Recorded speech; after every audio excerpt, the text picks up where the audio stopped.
Goro Akechi from Persona 5 is left-handed, but can use his right hand if he wants to. Most would call this ambidextrous, while I call it grasping for straws at what I think is a small nod to the plot twist involving Akechi. Spoiler warning if you haven't played Persona 5 or Persona 5 Royal. In Persona 5 Royal, we get a real social link with Akechi where he and Joker can hang out like the best buddies they are. One of the first few interactions with him involves Akechi inviting Joker to play pool with him. The game seems fairly close, which is a testament to Joker catching up with Akechi's skill, but not being quite yet there. Ultimately, Akechi is the winner, but Joker notices something is a bit off. To make the winning shot, Akechi uses his right hand. Joker recalls that when they first met at the TV station, Akechi used his left hand to shake hands, and also used it when they first started playing pool. It should also be noted that when in Mementos and Palaces, Akechi does hold his gun or saber with his left hand. When called out on it, Akechi states that he's impressed that Joker noticed, but he also didn't think it fair to go all out when playing against someone younger and supposedly less skilled. Depending on Joker's response, Akechi makes the comment that he would like a game where he can go all out. This later on leads to another game of pool, and then Joker and Crow fighting in Mementos with their personas. I don't know if it was just me, but when that fight happened, I thought Akechi was about to whip out Loki and give me a real run for my money. As much as I would love to talk about the social link, we're here to focus on hands. Now, why would it be important that Akechi essentially holds himself back by using his right hand?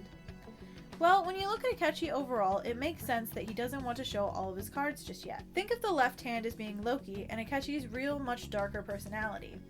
It's strong and useful and the thing he relies on most of the time, however not everyone is allowed to see it, except Joker.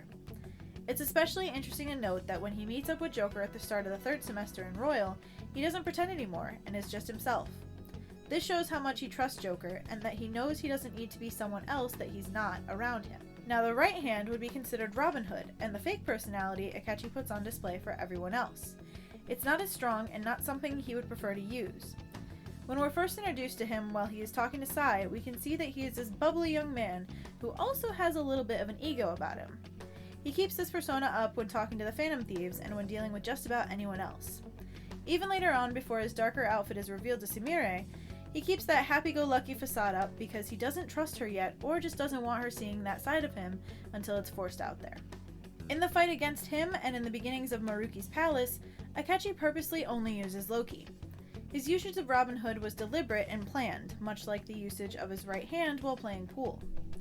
Meanwhile, his use of Loki feels natural and habitual, much like the natural way he would use his left hand. Once a crucial game-changing decision is made, Akechi's personas combine into the Third Awakening, which is symbolic for 1, his true personality and strengths finally starting to show through, and 2, him no longer relying on just one aspect of himself and using every asset at his disposal. Maybe this is just a case of, oh, he's a secret bad guy, so let's give him a quirky trait.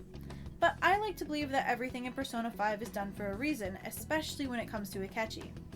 I'll definitely be making a video about the relationship between Akechi and Joker in the future, but for now, that's a wrap. Don't forget to like and subscribe for more fun anime facts and finds.